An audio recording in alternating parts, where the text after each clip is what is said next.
What I love most about my STi is the driving experience and shifting through all the gears. So today we're going to replace the OEM shift knob with a completely custom one made from scratch that I had commissioned from a local friend, and this is his process from start to finish.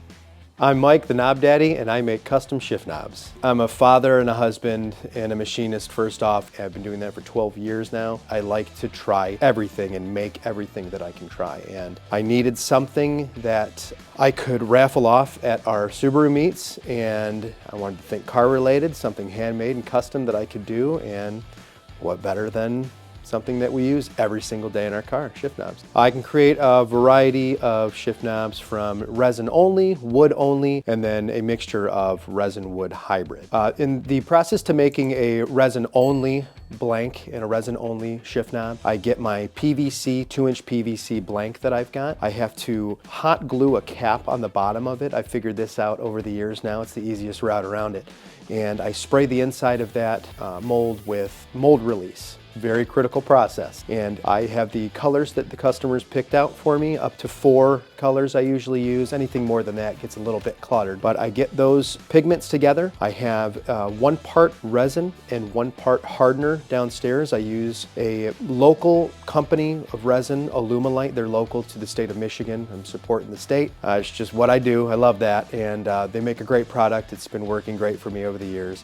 I use 1-to-1 portions of those, mixed vigorously in cups for about 30 to 45 seconds, adding the pigments in prior to that, of course. Make sure that they're fully mixed, and once the blank is set with the mold release inside of it, I then literally violently pour each cup into it, and as the resin hits the bottom of the cup, it swirls and creates these random patterns that I couldn't make, but gravity and the resin make it. And then that thing's ready to be thrown into my pressure pot. So as I throw the resin mold into the pressure pot, I pressurize it up to 60 PSI. That's gotta sit for 24 hours. So while that's sitting and curing, I get started on the aluminum insert. I use 6061 extruded aluminum tubing. I have to cut it face off the front, drill a hole through it before a pre-tap, mill in some channels, and then it's ready to get drilled and set in the insert. So after I pulled it out of the pressure pot, I get the blank itself. It's ready for the insert. I have to drill a 1-inch diameter hole in it with a Forstner bit. It's a tool that drills a nice deep straight hole, and then I set the aluminum insert into that hole, and then I pour over it with the same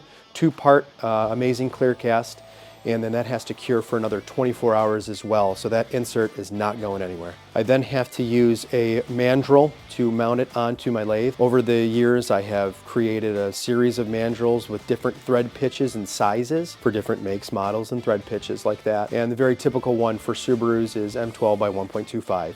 So I have the insert that is now re-drilled and tapped to that thread pitch. After I have the insert in the knob and re-drilled and ready for the mandrel, I thread it on the mandrel, I chuck it up into my lathe, and then I can get to turning. If a customer wants just a wood-only shift knob, the blank itself is a rectangular piece of wood. That's all it is, and it's got the insert in there. Thread that onto the mandrel, and I need to rough all of those sharp corners off of it. So I usually use a carbide straight-edged roughing gouge, and then I can move into more of a negative rake, a rounded square, or a round insert cutter, and that can take it down to whichever curve, contour, straight line, whichever the customer requests. So once every single, regardless of the material, once I have brought the blank to round on the lathe, it comes down to shaping it with all the tools that I've got. This process is the same regardless of wood, hybrid, or resin only. I have to set my tool rest next to the workpiece so that it's at a safe distance. I then take the various cutting tools, and it's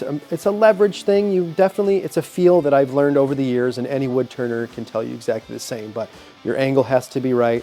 Your attack has to be right, the pressure has to be perfect. So it's a fine little dance that you learn over the years to get comfortable with. But once you do learn it, then you can just start digging in. As for the shapes of the shift knobs that I can make, they range from cue ball to teardrop, sledge, a hybrid with a teardrop and sledge, a drift stick, Nardi shape. If client wants it, I'll do it. I don't care.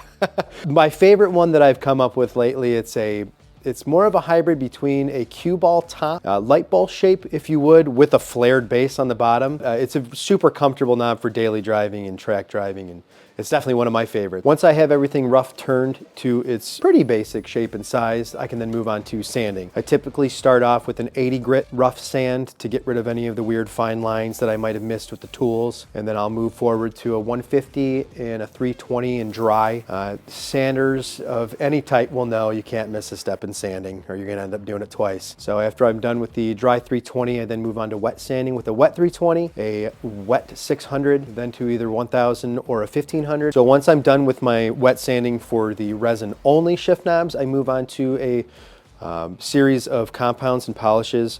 I usually have a rough cutting compound by 3M, another 3D polishing and cutting compound. Then I go straight to a Megwire's cutting compound, which that stuff is underrated. That is an amazing product, not sponsored. And then I use Megwire's polish to finish it off, bring it to a buffing wheel, and that thing's got a pretty dang gloss mirror finish to it. The wooden knobs, I have to either go into a natural oil finish or I have to prep it for an epoxy overpour, which is a step that I also use for the resin and wood hybrids as well. Used to polish them in the past and I've had issues with them that I need to replace some of them from moisture getting into it.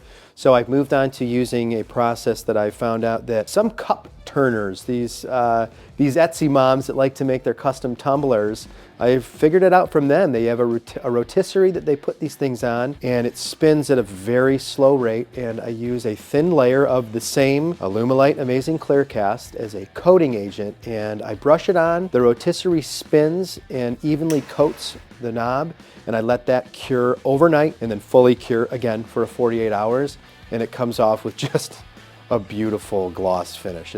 I can't ever replicate how beautiful that finish is. So after I've got either of the finish, whether it be natural on the wood, polished, or an epoxy overpour, I come back in with a thread to re-thread and chase the threads down in the insert. I don't want anybody getting a shift knob that they can't thread onto their car, so I re-thread it, I blow it out with some compressed air, and each knob that I ship out gets packaged up with a personal note from me, a sticker or two, and recently I've been throwing in some Skittles or candy and people seem to love that shit. So I've been throwing that in there and then off to the post office. USPS it to them and they've got their shift knob within the week. If you want to see more of Mike's work, be sure to check out his Instagram down in the description below. And of course, be sure to slam that subscribe button.